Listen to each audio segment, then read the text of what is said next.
right. We've picked up a friend here. He's going to show us how it's done. Well, you're going to show us how it's done. Very good friend of mine. Lump, back fin, and claw, synonymous with crab. We're cracking into two great recipes that are easy to make: a crab cake and a zesty lemon cocktail. That's coming up next. You always know what's in style, or maybe not. Saving money's always in fashion. Inspirational ways to save. That's coming up on Virginia this morning. That looks in style. Well, we certainly have no shortage of great food here on Virginia this morning. Yesterday, gum paste flowers. Today, the featured ingredient is crab. And chef expert and crab expert, Chef Donald Manning, is here to whip up two variations for this seafood favorite. Come on in, Chef. And all that crab. That's right, my friend. Follow the theme. That thing's catching, isn't it? Welcome, sir. With us all day. Nice to be here. Let me just quickly explain what we have here. We have back fin, which is meat that comes from the middle portion of the crab toward the front, and a little bit of large flake from the back. Then we have jumbo lump, or colossal in this case. It's actually the muscle that controls that swimming arm of the crab right back there. We're going to make a crab lump cocktail with that, so let's just take a little bit of this, put it here. This is Meyer lemon oil. So you started with the jumbo there first. Now this is the only recipe where we're going to put the meat first, and cilantro. Cilantro, interesting. And a little bit of cracked pepper. I like to get the pink peppercorns and the red and the black. Gives it a nice little flavor. And then you salt to taste. Just a little bit there. Really great to have on the patio with a cocktail or something along that nature. Those are some maybe a lemonade. Colossal. Put it in a martini glass like you see here for a wedge of lemon. Very simple, very easy to do. That's it. Ready to go. We'll see how good it is in a few minutes. Oh, can we see how good it is right now? now? No, don't. Wait till the interview's over. All right. What we're going to do is a quick little half-pound crab cake recipe. We're starting in with, now I like to do Ritz crackers. You can do bread, you can do white crackers, you can do saltines. I like Ritz because they're buttery, they give a nice flavor to it. What we're going to do now with this recipe, unlike that one, we add the crab meat last. And that's the key to making, one of the keys to making a great crab cake is add the crab meat last. So we're going to grind those up nice and coarse. Don't want them real fine. Oh, nice and coarse, yeah. We're going to add a little bit of mustard.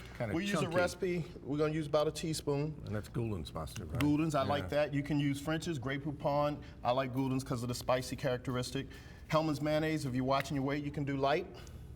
About the same amount, equal amount of that. We usually say most people like every meal we serve. That stands for mustard, parsley, lemon, egg, mayonnaise, Worcestershire, and seafood seasoning. So that's how I can remember it when I'm remember it when I'm in the market. And if you get shell in there like I just did, just tell them it was the shell from the crab. They never know. Okay, a little bit of parsley. A little extra calcium never hurt anyone, right? Seafood seasoning. And that was just probably the most popular in this area is Old Bay, but Phillips does one. Okay. You put quite a bit of that in there. It's kind of to flavor, to taste. I kind of removed the lemons, the seeds from the lemon already. And we're going to take that and, seed got in there. We're going to whip that up into a little wet mix. Now over here, we're going to saute them. You can fry them, you can broil them, you can bake them. Broiled and sauteed are probably best tasting. Hate to say it, it's fried. That's how we like them in my area, but we're in the South. For the sake we can fry everything. For the sake of health, we're going to say saute. Okay. What I like to saute it in is about a teaspoon of olive oil and about the same amount of butter. Now, olive oil helps to give it high heat that can hold the heat because I want to get it searing. I want the cake to get in and brown off. Everything that we're putting in the recipe is already cooked. No crab yet, though. Oh, there it goes. Okay. I'm going to do this. Oh, you're putting a lot of crab in there. About a half pound here. And what we want to do, we don't really want to stir, we want to fold. And while our oils are getting hot, we're going to get those, and we just want to get them golden brown. We're going to make probably about 10 2-ounce patties here. And you want to leave the meat where you can see it. Okay. And you kind of want to get all that sauce incorporated on the product. We take it like this.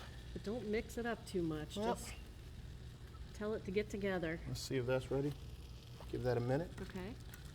And what we're going to do, we're going to come out like that. We put cocktail sauce, but you can use tartar, you can use a Dijon mustard, you can do whatever you want. I kind of like it just how it is. So here we're going to do this. Oh, yeah. So we're putting it in the pan at a medium-high heat. What and it really is a lot more crab than anything else. It's probably you don't want right too around much breading. 65, 70% crab. You're just holding the crab Now, together. if you had with those other unexpected things. guests, throw a few more crackers in. And you get a few more crab cakes out the same amount. And you can use any grade of meat. Phillips, we produce claw, special, backfin, jumbo, colossal. Some use colossal or jumbo lump, but really when you do that, you're gonna break it up. And you don't really wanna break crab up. It's too beautiful. You know, when you look at it like this, if you have large pieces like that and you do this, Why you've not now just made it go with become it, special. yeah. Why not go with backfin in the Backfin. beginning? So there we have it. I don't know if you can get that. We can see it sauteing. Coming And all we're together. really doing is cooking the egg. The egg serves as a binder. It congeals. Everything else is already cooked. We want the crab to stand out and be the natural flavor. Can serve it with whatever you like. It goes very nice when it's sauteed, and olive oil and butter goes very nice with a nice full-body Chardonnay. So Okay. jump in. Let me know what you think. All right, All I'm right, you're gonna gonna go try for the the Smell crab of cake, vision. or or I'll give you that. Okay. Do you want this? Huh? Yeah. You take a taste. Okay. And then I'm gonna You go gonna for go? forget the cocktail, Yeah. Which one are you gonna try? I'm gonna go cocktail. So if you want to do a full crab meal, you could do that as an appetizer. Now, we haven't figured out how to make crab into a dessert, but we're working on it at Phillips. And that's very simple, very easy to do. We got to for- take a break, folks, because we got business here. And all that crap. Yeah. Oh, sorry. Yeah, it's great. It's fantastic. Thank you, Donald. You're Appreciate welcome. it. Man, is My that good. pleasure. With employment numbers at an all-time high and the cost of student loans on the rise, prospective students may be wondering if a degree is still worth getting. Coming up, a local expert weighs the pros and cons. And clothing, jewelry, shoes, and handbags are in style for everyone, from teens to great-grandmothers, with one big thing in common: savings. We'll reveal the secret after the eating break. eating break. After the break. Yeah, after the after eating the break. break. Yeah, that's it. Be right back.